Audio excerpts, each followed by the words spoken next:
Assalamualaikum warahmatullahi wabarakatuh.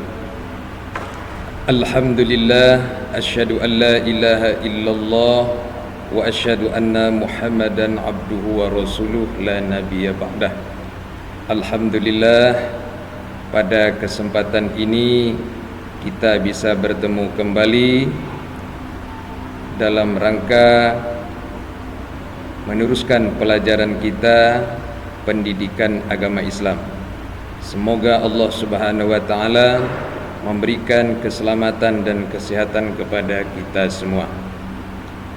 Baiklah, pelajaran selanjutnya materi pendidikan agama Islam tingkat sekolah dasar atau madrasah ibtidaiyah kurikulum 2013 semester 1 kelas 5 SD. Kompetensi dasar 3.1, memahami makna Quran Surat At-Tin dengan baik dan tartil. Pelajaran pertama, mari belajar Quran Surat At-Tin. Sub pembelajarannya, pertemuan kedua, menulis Quran Surat At-Tin.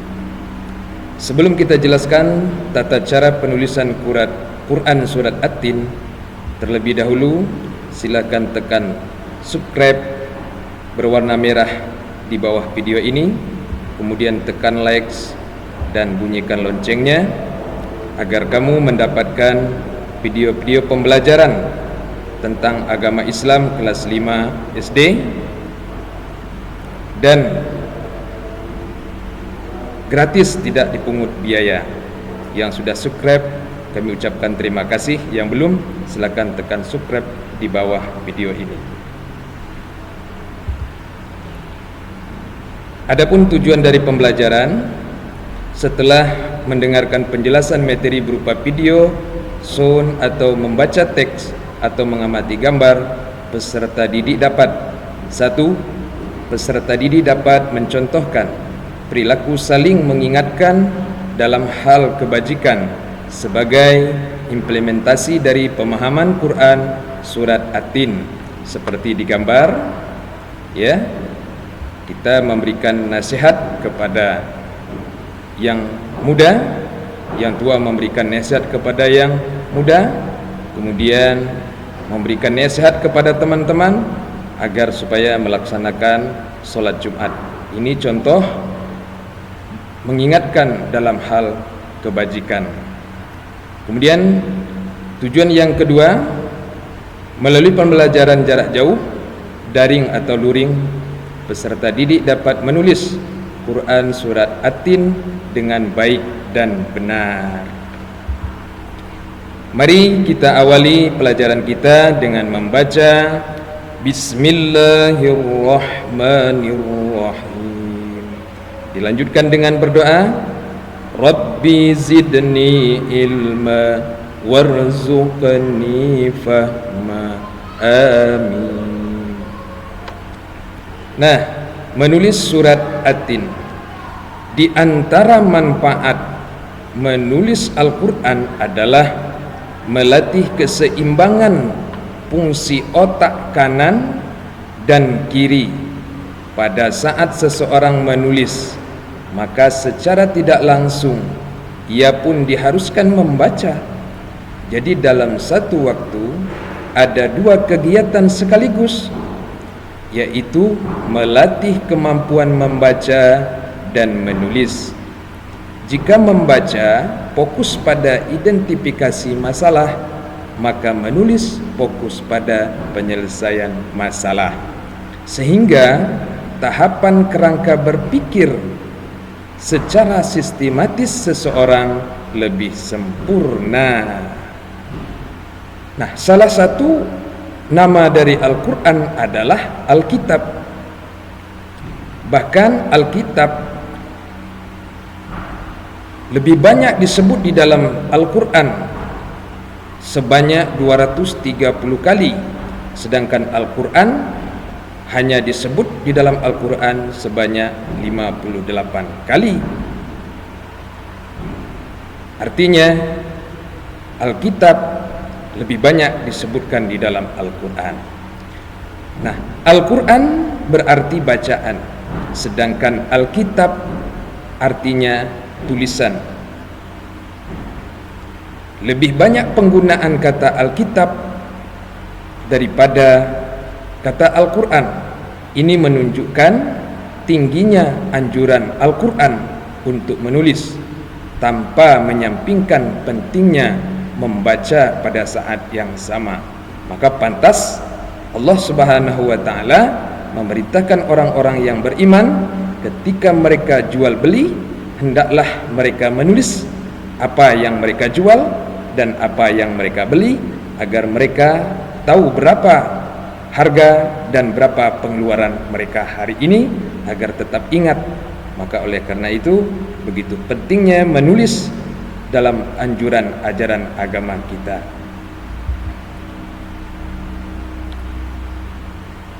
Mengenal cara menulis sambung huruf hijaiyah. Menulis huruf hijaiyah atau huruf Al-Quran harus memperhatikan, pertama, penulisannya dimulai dari sebelah kanan ke kiri. Jadi ketika menulis huruf hijaiyah atau Al-Quran dimulai dari sebelah kanan ke kiri. Kemudian yang kedua, memperhatikan bentuk huruf hijaiyah yang dapat disambung. Ada bentuk tunggal, dua ada bentuk di awal, tiga ada bentuk di tengah, dan keempat ada bentuk di akhir.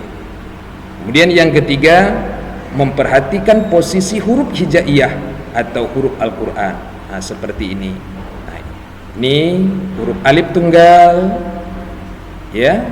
Di awal juga dia berbentuk tunggal, di tengah kosong, kemudian di akhir bentuknya seperti ini.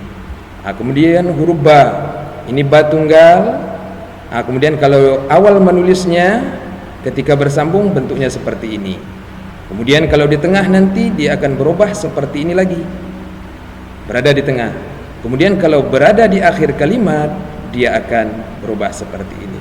Nah, dan begitulah seterusnya kamu bisa memperhatikan bagaimana penulisan huruf hijaiyah atau Al-Quran tunggal, kemudian di awal, kemudian di tengah, dan penulisan di akhir.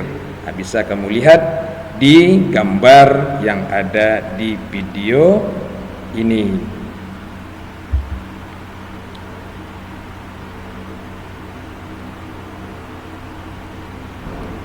Yang ketiga, memperhatikan posisi huruf hijaiyah atau huruf Al-Quran. Jadi kalau kita menulis huruf hijaiyah atau huruf Al-Quran, kita harus memperhatikan posisi huruf hijaiyah atau huruf Al-Quran tersebut. Pertama, kita harus memahami huruf-huruf yang posisinya berada di atas garis. Nah, coba kamu lihat, saksikan mana huruf-huruf yang berada di atas garis. Ini yang merah ini adalah garis. Nah, mana huruf yang di atas garis? Nah, ini dia huruf ta. Kemudian huruf mana lagi? Huruf ta lagi. Huruf to. Huruf nun kalau dia bersambung. Tapi kalau dia di ujung kalimat, nah dia nanti akan seperti ini lagi. Nah, ini kamu perhatikan mana saja huruf-huruf yang berada di atas garis. Ya, posisinya di atas garis. Kemudian yang kedua, memperhatikan huruf-huruf yang posisinya berada di bawah garis. Nah, lalu kamu lihat surat At-Tin ini mana saja huruf-huruf yang berada di bawah garis. Ada di atas dan sebagian di atas, ada juga sebagian di bawah. Nah, kamu perhatikan dalam penulisannya, yang merah ini adalah garis, kemudian yang ini adalah hurufnya. Jadi kamu perhatikan cara penulisan huruf-huruf Al-Quran tersebut. Kemudian yang ketiga, huruf yang dipanjangkan ke atas dan ke bawah ketika menulis. Nah, jadi kamu perhatikan mana-mana saja huruf yang harus dipanjangkan ke atas, seperti huruf to. Huruf to harus dipanjangkan ke atas. Kemudian mana pula huruf yang harus dipanjangkan ke bawah, seperti huruf ro. Nah, ini harus dipanjangkan ke bawah. Dan begitu seterusnya ketika menulis huruf hijaiyah atau Al-Quran, kita harus memperhatikan posisi huruf mana saja huruf yang posisinya berada di atas garis. Kemudian yang kedua, memperhatikan posisi huruf mana saja yang di bawah garis. Kemudian yang ketiga, memperhatikan posisi huruf mana yang harus dipanjangkan ke atas dan mana huruf yang harus dipanjangkan ke bawah.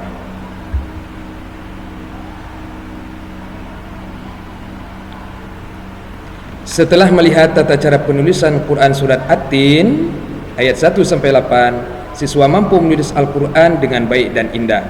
Tugas siswa: pertama, siapkan selembar kertas HPS atau karton dan spidol. Yang kedua, tuliskan pada kertas HPS F4 atau karton berukuran 40 x 40 cm, lalu tulis Al-Quran Surat At-Tin ayat 1 sampai 8 dengan rapi.